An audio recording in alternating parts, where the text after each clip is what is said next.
मंदिर यानी golden temple, ये सिख धर्म का सबसे पावन और प्रमुख धर्म स्थल है। इसे श्री हरमंदिर साहिब और दरबार साहिब के नाम से भी जाना जाता है। कुछ लोग इसे अत सत तीर्थ के नाम से भी जानते हैं। हरमंदिर साहिब सिखों के 5 तीर्थ स्थलों में से सबसे महत्वपूर्ण है। बता दें कि यही वो स्थान है जहां सिखों के पवित्र धर्म ग्रंथ आदि ग्रंथ को स्थापित किया गया था। ये वास्तव में एक गुरुद्वारा है, परंतु इसे स्वर्ण मंदिर इसलिए कहा जाता है क्योंकि इस गुरुद्वारे का ऊपरी हिस्सा सोने का बना हुआ है। स्वर्ण मंदिर पंजाब राज्य के अमृतसर शहर में स्थित है। पंजाब आज गोल्डन टेम्पल के नाम से सिर्फ भारत में ही नहीं बल्कि संपूर्ण विश्व में प्रसिद्ध है। यहाँ रोजाना हजारों संगत और पर्यटक आते हैं। यहाँ सिर्फ भारत से ही नहीं बल्कि विदेश से भी लोग प्रति वर्ष भारी मात्रा में दर्शन के लिए आते हैं। दरबार साहिब का निर्माण कार्य 1588 में शुरू हुआ था। सन 1588 में दरबार साहिब की नींव सिखों के चौथे गुरु रामदास जी ने रखवाई थी। गुरु रामदास जी का मानना था कि दरबार साहिब में गैर सांप्रदायिक लोग भी एकजुट होकर ईश्वर की आराधना कर सके, इसलिए उन्होंने इसकी नींव लाहौर के सूफी संत मियां मीर से रखवाई। दरबार साहिब का निर्माण करते समय यहाँ सिखों के पवित्र धर्म ग्रंथ आदि ग्रंथ को भी स्थापित किया गया।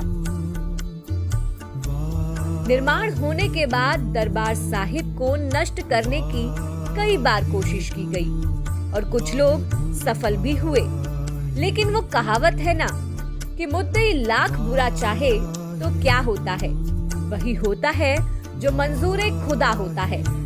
इसी बात को भक्तों की श्रद्धा ने सच कर दिखाया।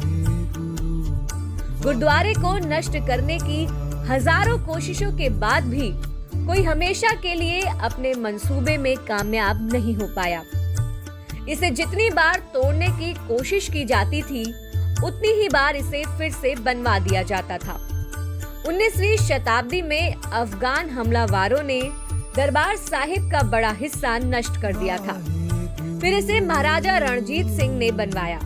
उन्होंने न सिर्फ गुरुद्वारे का निर्माण कार्य पूरा करवाया, बल्कि इसके ऊपरी हिस्से को सोने की परत से भी सजवाया।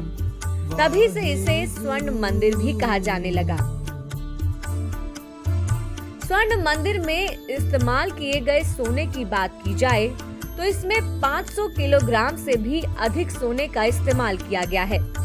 इसके सोने के सभी कोट देश के विभिन्न हिस्सों के कुशल कलाकारों द्वारा बनाए गए थे।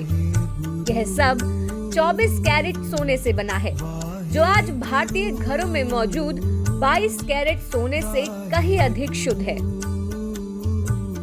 महाराजा रणजीत सिंह ने स्वर्ण मंदिर को बनाने में सोने की सिर्फ 7-9 परतों का इस्तेमाल किया। इसमें 4 साल के लंबे नवीनीकरण के दौरान 24 परतों का उपयोग किया गया था। स्वर्ण मंदिर में चारों दिशाओं में गेट बने हुए हैं। इस गुरुद्वारे में शुरू से ही सभी धर्मों के लोग आ जा सकते थे। यहाँ ना पहले किसी प्रकार की रोक लगाई जाती थी और ना ही आज लगाई जाती है। स्वर्ण मंदिर का इतिहास यहाँ गुरुद्वारे के दीवारों पर भी देखा जा सकता है। यहाँ की दीवारों पर गुरमुखी में इतिहास लिखा हुआ है। मंदिर में अकाल तख्त भी मौजूद है, जो छठे गुरु का सिंहासन कहा जाता है। अकाल तख्त का मतलब है कई काल से परमात्मा का सिंहासन। इसे छठे गुरु हरगोविंद सिंह द्वारा 1606 में बनवाया गया था। ये सिखों के लिए सत्ता की 5 सीटों में से एक है। अकाल तख्त राजनीतिक संप्रभुता का प्रतीक है और ऐसी जगह है जहां सिख लोगों के आध्यात्मिक और लौकिक सरोकारों को संबोधित किया जा सकता है। अकाल तख्त पहले मिट्टी से बनाया गया था, परंतु हमले में नष्ट होने के बाद जब इसका पुनः निर्माण किया गया तब इसे संगमरमर से बना दिया गया।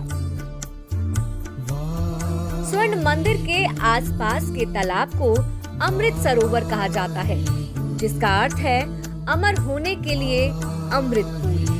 स्वर्ण मंदिर इस सरोवर के बीचों बीच ही बना है। स्वर्ण मंदिर तक पहुंचने के लिए सरोवर से एक रास्ता दिया गया है। सरोवर भक्तों द्वारा अत्यंत पवित्र माना जाता है और उनका मानना है कि सरोवर के पवित्र जल में स्नान करने से उनके कर्म शुद्ध हो जाएंगे। सिख धर्म में ये मानना है कि सरोवर में स्नान करने से आपके सारे दुख दर्द दूर हो जाते हैं और बीमारियां भी ठीक हो जाती हैं।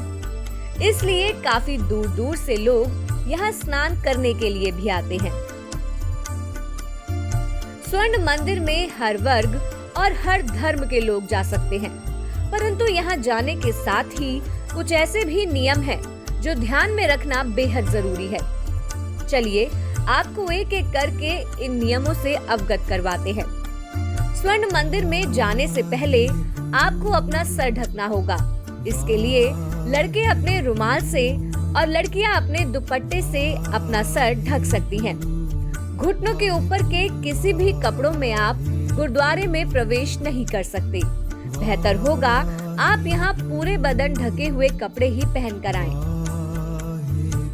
मांस, मदिरा, सिगरेट या ड्रग्स का सेवन करके यहाँ आना या ये पदार्थ यहाँ लाना वर्जित है। स्वर्ण मंदिर के अंदर तस्वीरें लेने की अनुमति नहीं है। अगर आप तस्वीरें लेना चाहते हैं तो इसके लिए आपको विशेष अनुमति पहले से ही लेनी पड़ेगी। स्वर्ण मंदिर में शांति बनाए रखने की सलाह दी जाती है। यहाँ शोर करना या ऊंची आवाज में बात करने की मनाही है। आइए अब बात करते हैं दुनिया के सबसे बड़े लंगर आयोजन की। गुरुद्वारे में दिए जाने वाले भोजन को लंगर कहते हैं। लंगर की प्रथा सिखों के प्रथम गुरु नानक देव जी ने ऊंच नीच और जात पात को हटाने के लिए शुरू की थी। भगवान के घर में कोई छोटा या बड़ा नहीं होता, सब एक समान ही होते हैं। इसलिए लंगर में सभी लोगों को एक साथ बैठाकर भोजन परोसा जाता है। स्वर्ण मंदिर के गुरुद्वारे में होने वाले लंगर में आप कभी भी किसी भी समय जाकर लंगर घर से भोजन कर सकते हैं। यहाँ का लंगर घर इतना विशाल है कि इसमें एक बार में 5000 लोग एक साथ बैठकर भोजन कर सकते हैं। सुनकर भले ही आपको हैरत हो, लेकिन स्वर्ण मंदिर की किचन में हर रोज 40,000 लोगों को निशुल्क लंगर खिलाया जाता है। छुट्टी और वीकेंड्स में हर दिन 4 लाख लोग यहाँ लंगर खाते हैं। यहाँ ज्यादातर रोटी परोसी जाती है, जिसके लिए 12,000 किलो आटा हर रोज लगाया जाता है। वेकेशंस में यहाँ की रोटी मशीन से ही तैयार होती है, जिसमें एक बार में 25,000 रोटियां बनकर निकलती हैं। यहाँ परोसे जाने वाली सभी भोजन सामग्रियाँ भक्तों द्वारा दिए गए दान की होती हैं। यहाँ की एक खास बात है कि लंगर में खाने के लिए बैठने से पहले आपको अपने जूते उतारने होंगे और सिर को ढकना होगा। बाबा दीप सिंह भारत के इतिहास में सबसे सम्मानित शहीदों में से एक है। उन्होंने श्री हरमंदिर साहिब में अंतिम सांस लेने की कसम खाई थी। सन 1757 में जब जहान खान ने अमृतसर पर आक्रमण किया, तब बाबा दीप सिंह ने 5000 लोगों से लड़ाई की और उस भीषण युद्ध के दौरान उनका सिर शरीर से अलग हो गया। लेकिन अपनी कसम को पूरा करने और इस पवित्र स्थान पर दम तोड़ने के लिए वो अपना सिर हाथ में लेकर वहां तक पहुंचे। स्वर्ण मंदिर पंजाब राज्य के अमृतसर शहर में स्थित है। तो अमृतसर आप बस, ट्रेन या हवाई जहाज से पहुंच सकते हैं। इस गुरुद्वारे में किसी भी व्यक्ति के 3 दिन तक रहने की पूरी व्यवस्था है। यहाँ कई कमरे और हॉल बने हैं, जहाँ सोने के लिए तकिया, कंबल और चादर की सुविधा दी जाती है। अगर आप भी स्वर्ण मंदिर घूमने जाएं, तो आराम से यहाँ 3 दिन तक ठहर सकते हैं। आप हमारे संतवाणी चैनल को सब्सक्राइब करें, वीडियो को लाइक करें, शेयर करें और हाँ, बेल आइकन पर क्लिक करना बिल्कुल ना भूलें, ताकि हमारी किसी भी वीडियो की सूचना सबसे पहले आपको मिले।